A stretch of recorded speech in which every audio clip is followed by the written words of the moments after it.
The girls were led to their rooms. Each one was larger than their entire house back in Elmbrook. The beds were soft and wide, the sheets silky to the touch. There were closets full of clothes in colors they'd never owned, and windows that looked out over rolling green lawns. For a moment, Grace let herself believe. Maybe this was what their mother wanted for them. Maybe it really was better here. Dinner was served in a hall so long, their voices echoed. Roasted meat, buttered potatoes, warm bread. It was a feast. Lily smiled as she ate. Grace watched everything, but as the night deepened, the glow began to dim. Rooms were locked. Doors marked private couldn't be opened. Grace noticed guards near the exit gates. When she asked to see the garden, she was told, maybe tomorrow. The staff that had greeted them warmly now seemed nervous. Their eyes darted around, their smiles thin. They only spoke when spoken to, and never lingered long in a room. By bedtime, Grace's stomach wasn't full. It was tight with unease. Late that night, the halls grew still. No laughter, no warmth, just a silence so sharp it made her ears ring. Grace lay in bed, staring at the ceiling. Lily was already asleep, beside her. But Grace's heart whispered what she didn't want to say out loud. Something here was very, very wrong. The mansion was grand, yes, but not in the way a home should be. Its beauty masked something cold, something hidden. Grace felt at first like a quiet whisper beneath the silence. This wasn't comfort. This was control. And for the first time since their arrival, both sisters began to feel the same awful truth creeping into their bones. They may have made a terrible mistake. The next morning, things shifted, though nothing had clearly changed. It was in the little things, the way Mr. Donovan watched them from across the room. The way his smile stayed perfect but never reached his eyes. He always greeted them kindly, asking how they slept, if they liked the food, if their rooms were to their liking. But when Grace asked about the locked doors in the West Wing, he chuckled and dismissed it. "Just storage," he said. When Lily asked who the people in the grand hallway portraits were, Mr. Donovan smoothly turned the conversation to dessert. His eyes, sharp, gray, and steady, often looked past them, not at them, as though he was already thinking about something else, something darker, something secret. He never left the house. He had no visitors, only quiet phone calls behind closed doors. Sometimes he disappeared for hours, and when he returned, he'd walk past them without saying a word, his expression unreadable. Grace noticed how he always seemed to be listening, even when no one was speaking. The house, too, began to feel different, not just big, but alive. It groaned, it whispered. At night, the air inside felt heavier, still, watching. That's when the noises started. Soft creaks on the wooden floor when no one was there. Doors opening and shutting on their own. Quiet murmurs in the walls. Grace brushed it off at first.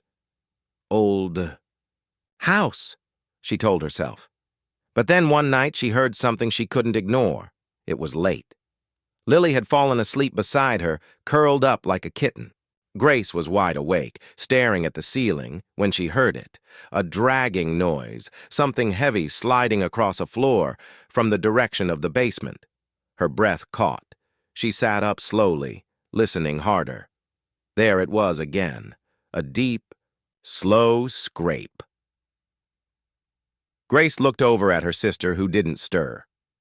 Carefully, she slid out from under the blankets and tiptoed to the door, pressing her ear against it. The sound continued, faint, deliberate, chilling. She wanted to believe she was imagining it, that it was wind, pipes, anything. But the sound was too specific, too real. She backed away from the door, returned to bed, and pulled the covers up to her chin. She didn't sleep. Not that night. The following morning over breakfast, she finally asked, Mr. Donovan, she said cautiously, does this house make strange sounds at night? He looked up from his coffee, his smile returning in an instant. Old houses always do, he said lightly. Creaky floors, pipes in the walls. You'll get used to it. But Grace didn't believe him. The next few nights were worse. The sounds grew louder, more distinct. Footsteps, whispers, that same dragging noise from the basement, always around the same time. Even Lily started to wake up frightened, clutching Grace's arm and begging her to keep the lights on. And the feeling of being watched never went away. It was like the house itself had eyes, or maybe something inside it did. Days passed. Still no answers. Still no freedom. The doors remained locked, the gardens off limits. The staff avoided them now, hurrying down hallways with their eyes low and mouths closed. Then, one quiet afternoon, Grace had had enough. "We're going to find out what's really going on," she whispered to Lily as they sat on the bedroom floor. "We have to." Lily hesitated, then nodded. She didn't want to be brave, but she didn't want to be afraid anymore either. They waited until late afternoon, when the halls were quiet and Donovan was nowhere to be seen. They crept down the far hallway near the back of the house. Grace had memorized every hallway, every staircase. She knew which ones creaked and which didn't. It was Lily who saw it first, a large, colorful tapestry hanging on a side wall, a royal scene of a lion and a king. "There," Lily whispered, pointing. "Look at the edge." Behind the edge of the fabric, there was a crack in the wall, a straight line, a hidden door. Grace reached forward and tugged. With a soft creak, the door opened into darkness. The door creaked open into darkness. Inside was a small, cold room, lit only by a single dusty bulb that swung gently from the ceiling, casting long, thin shadows across cracked walls. The air was heavy with age and something older. Something wrong. The scent of mildew, dust, and forgotten time lingered like a warning. It didn't look like it belonged in the same house. This space was no palace. It was a tomb for secrets. Old furniture stood in awkward piles, draped in moth-eaten sheets. Boxes leaned against one another in corners, covered with grime.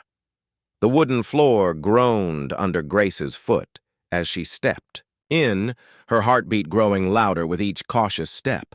Her eyes landed on a desk pushed against the far wall.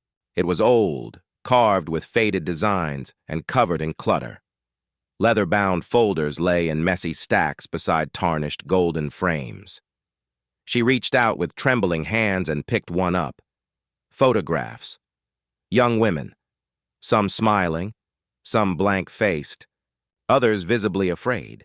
Their faces were strangely alike, as if chosen for a reason.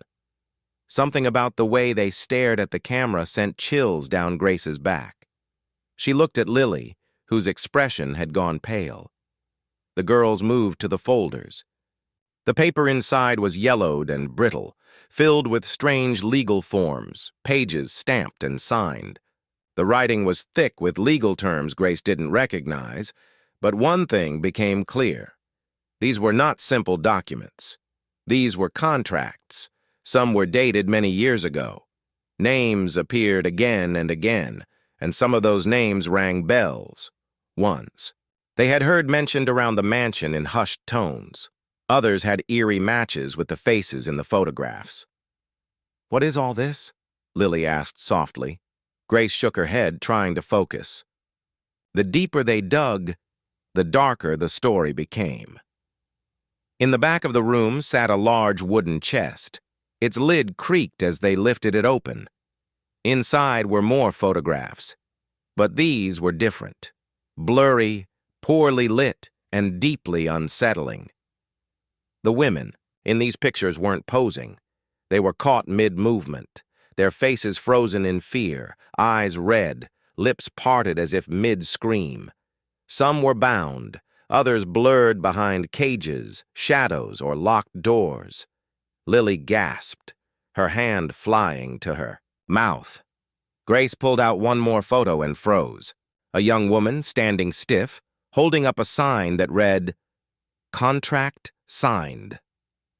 Her eyes were swollen, her face bruised, her lips trembling. But what struck Grace most was the desperation in her expression. It wasn't just sadness. It was loss. Her stomach flipped. This woman had once stood in this house too, promised safety, promised a future, like them. Grace flipped through another folder and found a contract dated nearly 10 years earlier. It detailed an agreement between Mr. Donovan and a woman from a small rural town, offering her a life of education and care. But scribbled in the margins were notes Grace could barely read, ones that hinted at control, confinement, and fear.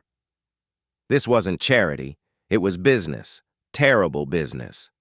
Mr. Donovan wasn't a kind man with a generous heart. He was a collector, a predator. He had built his wealth on the backs of frightened, vulnerable girls who came to him with hope and were used, discarded, and forgotten. The sun rose slowly over the tired town of Elmbrook, its golden light falling across tin rooftops and dusty streets. But the morning brought no joy. It only revealed more of the same, worn faces, empty gardens, and homes that creaked in the wind. The air always smelled like dry earth and firewood, and the village moved at the pace of people who had nothing left to chase. In a small wooden house at the edge of this forgotten place lived a woman named Nora and her 2 daughters, Grace and Lily. Their home was barely holding together. A crooked porch, a leaking roof, and a front door that groaned like an old man every time it opened. Nora was only 38, but hardship had stolen the softness from her face. Her hands were rough, her eyes tired, and her laughter, once warm and loud, had become a memory. She used to dream big once, but dreams didn't survive long in Elmbrook. Not when the jobs vanished and the factory shut down, not when the rain stopped falling and the ground cracked open like a broken plate. Still, every morning, Nora woke up before the sun and walked miles to clean houses in the rich part of town. She scrubbed floors, washed windows, and wiped tables that didn't belong to her. It wasn't enough. It was never enough. But she had 2 reasons to keep going. Her daughters. Grace was 16, tall for her age, with sharp eyes that noticed everything. She had her father's quiet strength and her mother's fire. She didn't talk much, but when she did, it was with purpose.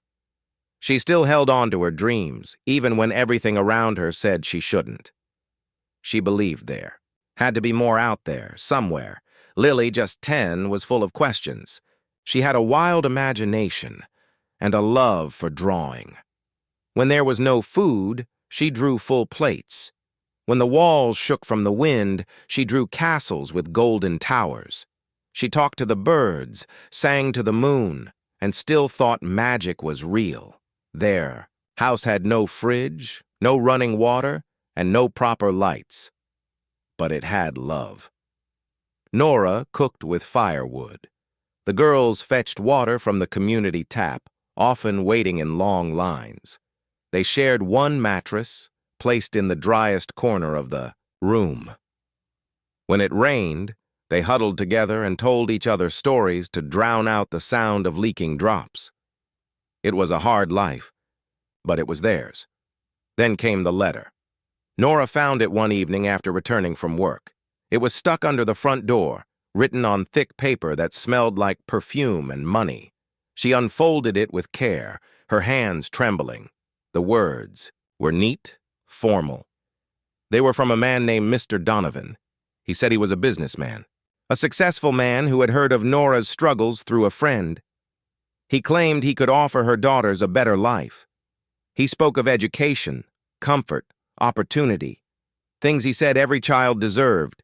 His words were smooth like butter. "I can give them a future," he wrote, "one filled with learning, travel, beauty, and peace. they will want for nothing. Nora stared at the paper until the candle burned out. She didn't sleep that night. She sat in the dark, the letter in her lap, the weight of it pressing down on her chest. She looked at her daughters, Grace curled like a question mark, Lily hugging a pillow shaped like a heart, and she felt her soul break in two. Could she really let them go? In the morning, she reread the letter again and again, searching for lies she couldn't see. Then she folded it gently and tucked it into her blouse. She spent the day thinking. At night, she wept. "I just want them to be okay," she whispered to the silence. The next day, Mr. Donovan came. A black car, long and shiny, rolled through the village like something from a movie. The engine purred like a panther, and everyone came outside to stare. It stopped in front of Nora's house. The door opened, and out stepped a tall man with dark sunglasses, a blue silk suit, and shoes that looked too clean for Elmbrook's dirt. "Mrs. Parker?" he asked softly, extending a hand. His voice was smooth, practiced. "I'm Donovan. I believe you got my letter." Nora nodded, too nervous to speak. Donovan looked over her shoulder at Grace and Lily, who were standing in the doorway. He smiled, revealing teeth too perfect to be real. "They're lovely," he said. "You must be very proud." He didn't wait for her answer. He stepped forward and crouched before the girls. "You both deserve the world," he said, his tone gentle. "And I can give it to you." Grace frowned. Lily stepped behind her sister. Nora cleared her throat. "They're just children. Be kind." "Of course," Donovan replied. "I only want what's best." He explained that they would live in a beautiful estate, that they would have tutors, warm beds, meals every day, and books, so many books. He promised art classes for Lily and science lessons for Grace. "All I ask," he said, "is that you trust me." Nora didn't want to say yes, but she had nothing left to give her girls. No money, no food, no choices. With shaking hands, she packed a small bag for each child. Grace tried to be brave, but her lips trembled. Grace turned toward her mother, her heart sinking lower with each step. Her face was caught somewhere between confusion and sorrow, her brows pinched together like she was still trying to understand if this was truly happening. "Mama?" Her voice came out as a whisper, barely heard over the soft hum of the car's engine. "Will we ever see you again?" Nora's chest ached. She had prepared herself for this question, but no amount of practice could ease the sting. Tears welled in her eyes, but she held them firm, blinking fast to keep her composure. "Of course, my love," she said, gently touching Grace's cheek. "You're going to be fine. This is good. A new beginning. I'm doing this for you, for both of you. You deserve more than I can give." Lily, smaller and quieter, clung tightly to Nora's waist. Her arms were wrapped so firmly that Nora could barely move. Her face was hidden in her mother's worn blouse. "I don't want to go, Mama," she whispered. Her voice trembled like a candle flickering in wind. Nora slowly knelt to Lily's height, cradling her daughter's small face in her hands. She wiped away the tears with her thumbs and forced a smile that didn't quite reach her own eyes. "No, baby, I know, but you have to trust me. You'll be safe there," Mr. Donovan promised. "And I'll be right here waiting, every single day." The girls stood frozen for one last second, then climbed into the back seat. The door shut with a soft thud that felt far too final.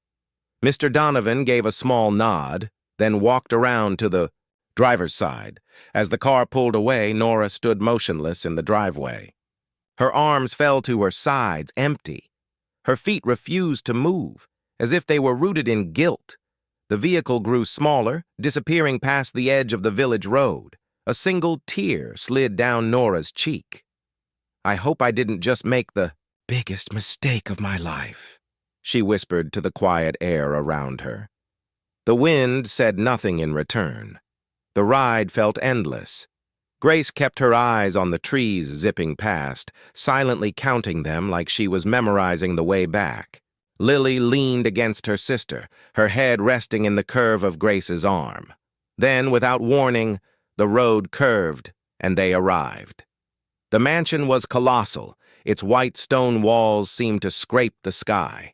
Sunlight danced on the clean windows, and the flowers in the front garden bloomed as if they'd been hand-painted. There were fountains, carved lions, trees trimmed into perfect shapes. Lily's mouth fell open. "Is this real?" she whispered. Grace didn't answer. She just stared. Mr. Donovan stepped out first, adjusting his suit. "Welcome to your new home," he said, gesturing toward the massive front doors. Inside, the house was even grander. The marble floors shone like mirrors. The ceilings towered so high they seemed to vanish into clouds. A crystal chandelier twinkled overhead, catching the light like stars in a ballroom. Every wall held paintings in gold frames. The furniture was velvet and polished wood. It looked more like a palace than a home. The photos, the folders, the signatures. It was all proof. And now, Grace and Lily were just two more names in his growing pile. Grace's hands trembled as she set the papers down. She looked at Lily, who was frozen by the door, her eyes wide and unblinking. Her lips moved, but no sound came. The silence around them suddenly felt heavier, pressing down on their chests. They had to get out of this room. They had to get out of this house. But Grace couldn't move. Her mind was spinning, filled with too many thoughts, too many terrible images. Mr. Donovan had promised them everything, but all along he had planned to take everything instead. And now they were trapped, just like the women in the pictures. Lily finally spoke. "Grace, what do we do?" Grace looked down at the contract still in her hand, and then at the shadows crawling across the floor as the bulb above them flickered. Once. "We run," she whispered. "We run before he turns us into the next photo." They couldn't stay. Not after what they saw. Not after what they now knew.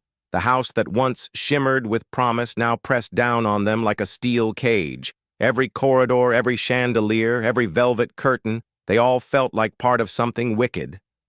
The truth had ripped the mask off Mr. Donovan, and underneath the luxury was something rotten. Grace and Lily knew they had to escape. But how? They didn't have time to think, only to act. The air in the mansion had grown thick, as if the walls were listening.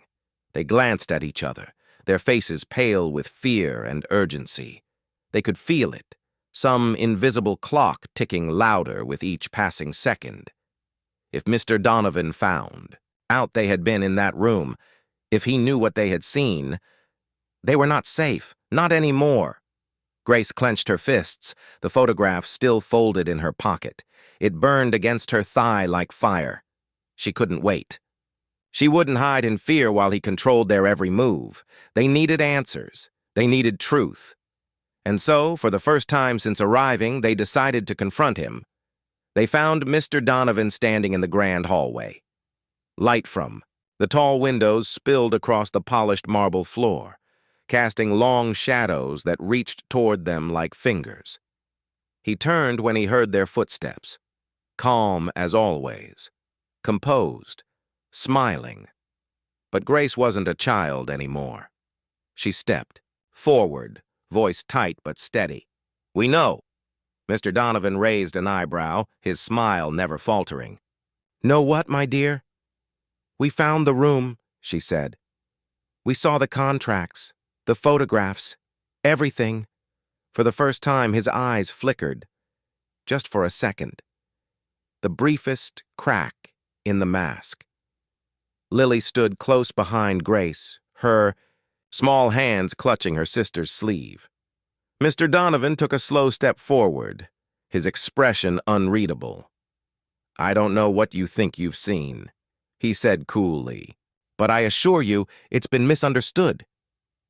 "You've been using girls like us," Grace continued, her voice louder now, "pretending to help them, promising them a future. But it's all a lie. You've trapped them, hurt them." His jaw twitched. The warmth in his voice vanished, replaced with something hollow. "I've given you everything. A home, comfort, safety." "This isn't safety," Grace snapped. "It's control." Donovan took another step forward. "You have no idea what it takes to build a life like this. You think I did all this for fun? For power? No. I gave girls like you a chance, a roof, meals, clothes, respect. You used them," Grace said, "and now you're trying to do the same to us." The hallway grew still. The only sound was the slow ticking of the antique clock on the wall behind him. The silence wrapped around them, heavy with danger. Mr. Donovan's eyes darkened, his voice dropping to a low growl. "You're lucky to be here. Don't forget that." Lily whimpered softly, stepping closer to her sister. But Grace didn't move. "We're leaving," she said. He laughed, cold and sharp. "Leave? This is my house, my world. You don't get to leave unless I say so." "You can try to stop us," Grace said, lifting her chin. "But someone will find out what you've done. People will know." His fists curled at his sides and his calm exterior finally cracked. His face twisted into something darker, something dangerous. "You have no idea who you're dealing with." "No," Grace said.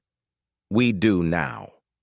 He lunged a step forward, but Grace didn't flinch. She stood her ground, fire in her eyes. "We're not afraid of you anymore," she said, her voice clear and loud. "And we're not your next victims." Donovan stared at them, chest heaving, his face pale with rage. For a second, Grace thought he might grab her, might hurt her. But something stopped him, maybe the way she stood, maybe the defiance in her eyes, maybe because he realized that fear no longer worked on them. She turned and grabbed Lily's hand. "Come on." They walked away, their steps fast and firm down the marble corridor.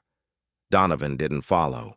He stood frozen, the ghost of his power slipping from his hands. Every second they stayed in that house felt like playing with fire. Somewhere behind those walls, Donovan was watching. He had ears everywhere, eyes too. The grand mansion that once dazzled with chandeliers and velvet curtains now breathed like a living trap. They had to leave, tonight. But leaving would take more than courage. It would take help. Over the past few days, Grace had begun to notice subtle glances, quiet hesitations, hushed voices among the staff. Not everyone agreed with what Donovan was doing. Some of them, it seemed, were just as trapped as the girls were. One woman in particular stood out, Maya, a maid with kind eyes and trembling hands. She had never spoken much, but her silences were full of warnings. And then finally one night, when no one else was near, Maya leaned close and whispered, "If you ever need to get out, come to the East Corridor after midnight."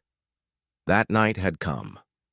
The sky outside was black velvet, and the mansion had fallen into a haunting quiet.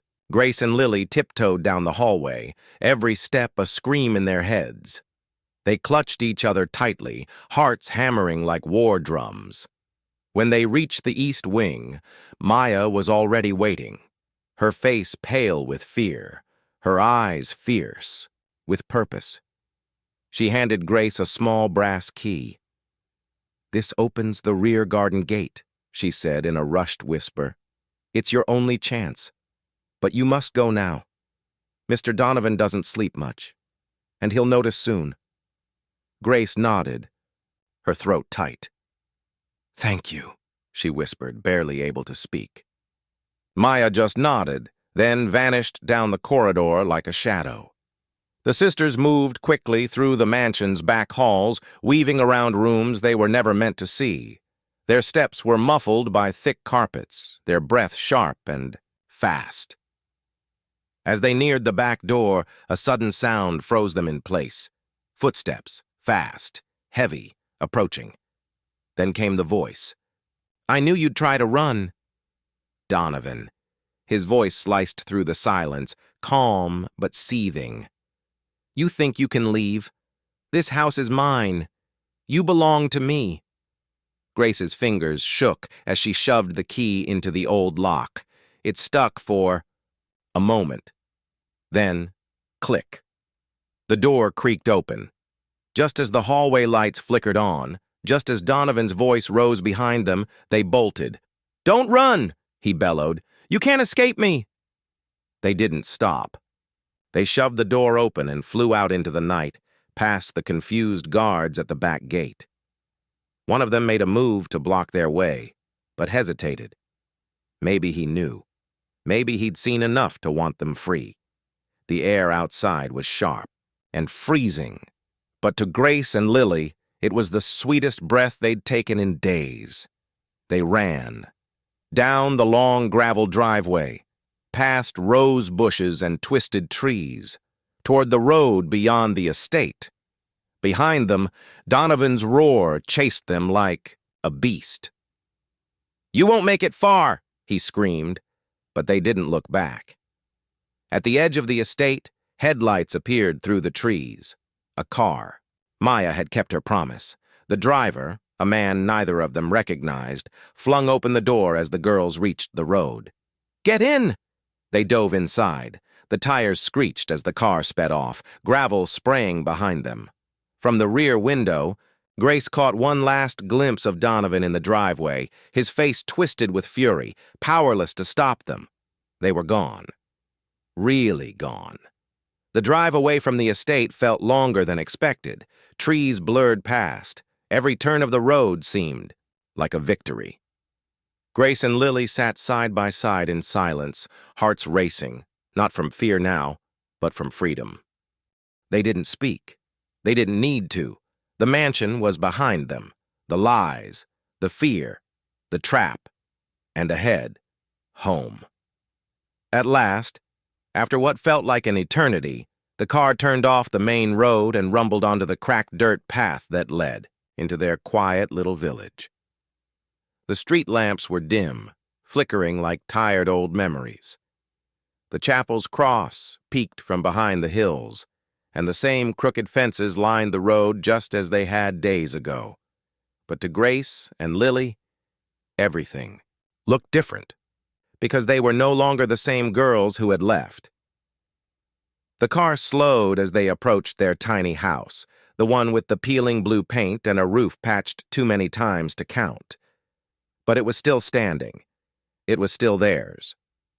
As the car rolled to a stop, the front door flew open. Nora came rushing out barefoot, her arms already open, her face frozen somewhere between heartbreak and hope. The moment she saw them step out of the car, her whole body crumbled into tears. "My babies!" she cried, running forward. She wrapped them both in her arms and wouldn't let go. Grace could feel her mother's chest heaving with sobs. Lily buried her face in Nora's shoulder, gripping her as if she'd vanish again. "I'm so sorry," Nora whispered, her voice shaking. "I should never have sent you. I thought I was doing the right thing. But I didn't know. I didn't know." Grace didn't speak. Neither did Lily. There were no words big enough to carry what they had been through. No way to explain the fear, the silence, the way the darkness in that mansion had crept into their bones. All they could do was hold her back, tight. They were safe now, but they were not the same. In the days that followed, word of what happened spread through the village like wind through tall grass. People who used to glance at the family with quiet pity now came forward with open arms. Some brought food, others offered repairs for the roof. Blankets, clothes, tools, whatever they had, they gave. The whole community stood behind them, because now everyone saw it, what bravery really looked like. Two girls who faced a monster and made it home. Together, the family started to rebuild, not just their home, but their peace. Nora no longer blamed herself in silence. She focused on making sure the girls laughed again, that they slept without fear, that their house was warm, even if small. Grace still had trouble speaking about what happened. Lily had nightmares some nights, but they were healing, and they had each other. That was enough. Gone were the dreams of riches and marble halls. Grace no longer wished for grand clothes or chandeliers. Lily no longer imagined castles. They had learned something far deeper, that home wasn't made of walls or gold or shining rooms. Home was arms that held you when you were broken. Home was voices that believed you. Home was safety, no matter how small it looked on the outside. And so one evening, as the sun melted behind the hills, Nora sat on the porch with her daughters, arms wrapped around them. The sky was painted with streaks of orange and violet. Birds chirped softly. The village was quiet. Grace leaned her head on her mother's shoulder. Lily rested against her sister's side. None of them spoke. They didn't need to. They were home, and this time, nothing would take that from them again. Sometimes what looks like a dream can hide the worst nightmare. True safety doesn't come from riches or promises. It comes from love, truth, and the strength of family.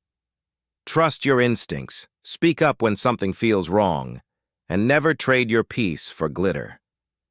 If this story moved your heart, don't forget to like, share, and subscribe for more powerful tales that remind us of the strength in love, truth, and survival.